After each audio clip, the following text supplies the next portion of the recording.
दोस्तों जैसा कि आप और हम सब जानते हैं कि इस दुनिया में आबादी के हिसाब से अभी नंबर 1 पर अगर कोई धर्म चल रहा है तो वो ईसाई धर्म है। लेकिन दोस्तों इसी के साथ साथ सबसे तेज गति से बढ़ने वाला जो धर्म है वो इस वक्त इस्लाम धर्म के अलावा कोई धर्म नहीं है। यानी दोस्तों अगर हम बात करें सबसे ज्यादा धर्म को फॉलो करने की तो ईसाई धर्म को दुनिया में सबसे ज्यादा फॉलो किया जाता है। मगर दोस्तों अगर रिपोर्ट्स की माने तो 2050 तक ये आंकड़ा जो है वो पूरी तरीके से बदल जाएगा, चेंज हो जाएगा। क्योंकि दोस्तों 2050 के आते आते इस्लाम धर्म पूरी दुनिया का सबसे बड़ा धर्म बन जाएगा। फिर 2050 तक सबसे ज्यादा फॉलोवर अगर किसी धर्म के होंगे तो वो इस्लाम धर्म के ही होंगे। और दोस्तों ऐसा इसलिए कहा जा रहा है कि पीयू रिपोर्ट्स के सर्वे के बाद ये बात क्लियर कट हो चुकी है कि इस वक्त हमारी दुनिया में सबसे तेजी के साथ फैलने वाला जो धर्म है वो इस्लाम ही है।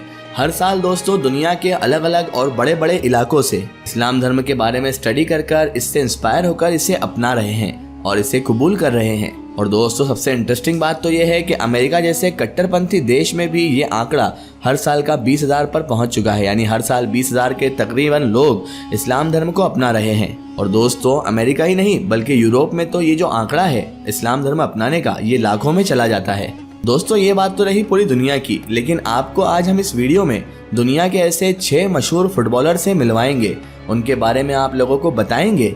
यानी फुटबॉल के 6 ऐसे मशहूर खिलाड़ियों के बारे में आपको बताएंगे कि जो पैदा तो भले ही दूसरे धर्म में हुए थे, यहाँ तक कि उनकी परवरिश भी पूरी तरीके से दूसरे धर्म के हिसाब से ही हुई थी, लेकिन बाद में इन लोगों ने इस्लाम धर्म को पढ़कर या किसी और वजह से इंस्पायर होकर इस्लाम धर्म को दुनिया के सामने अपना लिया था। और आज के इस दौर में दोस्तों ये 6 मशहूर फुटबॉलर ना सिर्फ मुसलमान हैं बल्कि मुसलमानों जैसी जिंदगी भी गुजार रहे हैं। दोस्तों इस्लाम अपनाने वाले इन मशहूर फुटबॉलर की लिस्ट में 6 नंबर पर नाम आता है थॉमस पार्टे का। मैं आपको बता दूं दोस्तों कि थॉमस पार्टे दरअसल गाना के वही मशहूर फुटबॉलर हैं कि जो सन 2022 के फीफा वर्ल्ड कप जो कि कतर में हो रहा है उसके अंदर भी अपने टीम के कप्तान के तौर पर कप्तानी कर रहे हैं और पूरी लीडरशिप इन्हीं के हाथ में है। यानी इस वक्त ये अपनी नेशनल टीम के कैप्टन हैं। इन्होंने दोस्तों इसी साल मार्च सन 2022 में लंदन की जामा मस्जिद के अंदर इस्लाम धर्म को अपनाया था।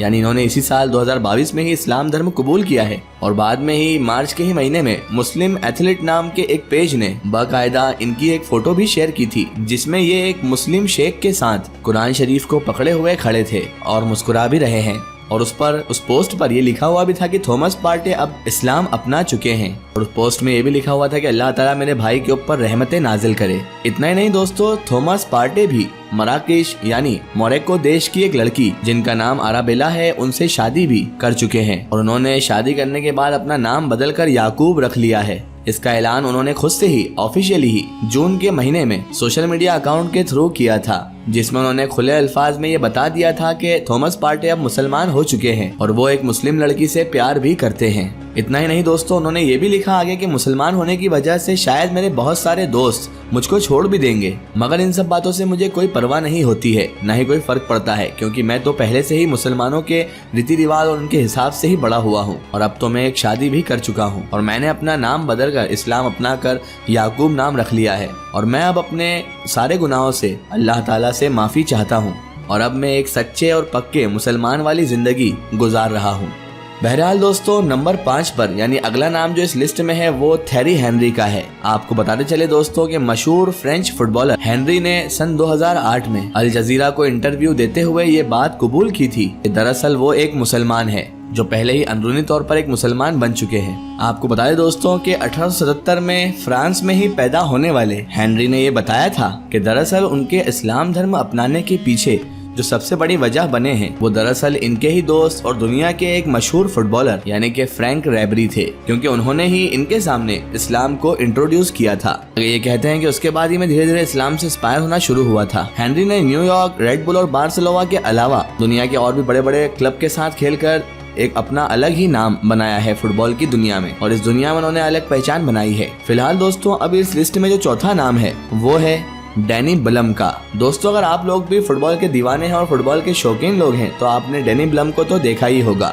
और जिन लोगों ने नहीं देखा है उन्होंने कभी ना कभी फुटबॉल से रिलेटेड न्यूज में या कहीं पर भी इनका नाम तो जरूर सुना ही होगा। ये एक जर्मन फुटबॉलर है जो साल जनवरी 1991 को जर्मनी में ही पैदा हुए थे। फॉरवर्ड की हैसियत से खेलते हुए इन्होंने अभी तक दुनिया में अपने नाम बड़े बड़े अवार्ड्स कर लिए हैं।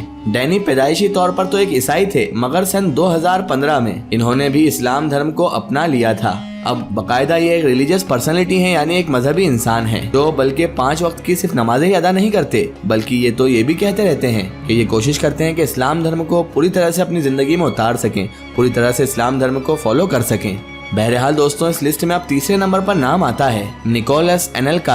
आपको बता दें कि ये एक फ्रेंच फुटबॉलर हैं जो कि न सिर्फ फ्रांस की इंटरनेशनल टीम में खेल चुके हैं, बल्कि ये तो अपनी नेशनल टीम के मैनेजर भी रह चुके हैं। दोस्तों, एक फॉरवर्ड प्लेयर की हैसियत से खेलने वाले निकोल ने अपनी जिंदगी में अपने करियर में कई बड़े बड़े कारनामे अंजाम दिए हैं। वैसे तो निकोलस एनेलका ने सिर्फ और सिर्फ 16 साल की उम्र में ही इस्लाम धर्म को अपना लिया था, मगर दोस्तों इन्होंने इस बात को हमेशा एक राज ही रखा था। मगर फिर 2004 में एक जर्नलिस्ट को इंटरव्यू देते हुए इन्होंने अचानक से ही इस राज से पर्दा उठा दिया था और खुले तौर पर इन्होंने ये ऐलान कर दिया था कि वो काफी समय पहले ही गुप्त तौर पर इस्लाम धर्म को अपना चुके हैं। इस्लाम से इंस्पायर होकर उन्होंने इस्लाम धर्म कबूल कर लिया है। वो एक मुसलमान है और उनका नाम भी अब अब्दुल इस्लाम बिलाल है। बहरहाल दोस्तों, अब इस लिस्ट में दूसरे नंबर पे जिस खिलाड़ी का नाम आता है वो है पाउल पोग्बा का। और हमें उम्मीद है दोस्तों कि पाउल पोग्बा किसी भी इंट्रोडक्शन के मोहताज नहीं है, क्योंकि वो अपने खेल के दम पर आज दुनिया के सबसे महंगे खिलाड़ी बन चुके हैं। फ्रांस के इस महान खिलाड़ी का जन्म 15 मार्च सन 1993 में हुआ था। इस हिसाब से इनकी उम्र इस वक्त लगभग 29 साल के करीब है। ऐसा माना जाता है कि पाउल पोग्बा ने अपनी माँ से इंस्पायर होकर ही इस्लाम धर्म को अपनाया था। आपको बता दें दोस्तों कि ये अपने खेल की वजह से यानी अपनी काबिलियत के बलबूते पर दुनिया के सबसे ज्यादा प्रॉमिसिंग यंग प्लेयर माने जाते हैं। पाउल पोग्बा ने सन 2013 में गोल्डन बॉय जबकि सन 2014 में ब्रावो अवार्ड अपने नाम कर लिया था।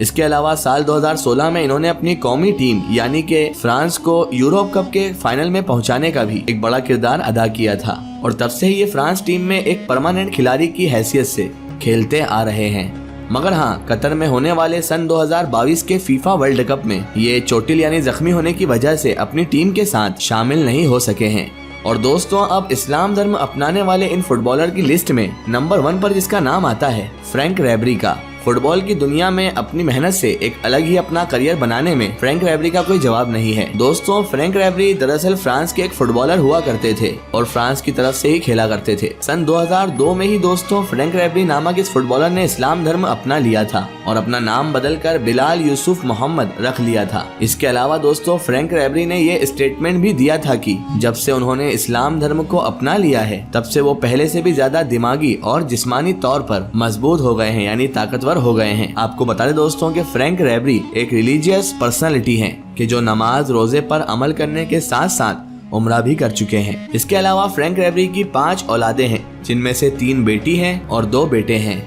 बात करें अगर इनके बेटों की, तो बेटों में से एक का नाम सैफुल इस्लाम और दूसरे का नाम मोहम्मद है। हैरानी की बात यह है दोस्तों कि सन 2013 में द गार्जियन ने अपनी एक रिपोर्ट जारी की थी जिसमें उसने उन तमाम खिलाड़ियों की लिस्ट बनाई थी कि जो दुनिया के सबसे अच्छे खिलाड़ी हैं। तो उसमें मेसी और रोनाल्डो के बाद तीसरा नंबर फ्रैंक रिबेरी को ही दिया गया था। इतना ही नहीं दोस्तों, फ्रैंक रिबेरी इकलौते वो ऐसे प्लेयर हैं कि जिनको 3 बार German footballer of the year और French footballer of the year के नाम से जो अवार्ड है उससे नवाजा गया था। आपका इनमें से कोई फेवरेट फुटबॉल प्लेयर हो तो हमें कमेंट सेक्शन में जरूर बताएं। फिलहाल दोस्तों, आज की हमारी वीडियो में बस इतना ही। अगर ये वीडियो आपको पसंद आई है तो इसे ज्यादा से ज्यादा शेयर कीजिए और इसे अपने फ्रेंड सर्कल, अपने रिश्तेदारों तक जरूर पहुंचाएं। इसी तरह की इन्फॉर्मेटिव हिस्टोरिकल वीडियो के लिए हमारे चैनल को सब्सक्राइब कीजिए और पास में दिए गए घंटी के आइकन को जरूर दबाएं ताकि हमारी आने वाली हर नई वीडियो की नोटिफिकेशन आप तक पहुंचती रहे।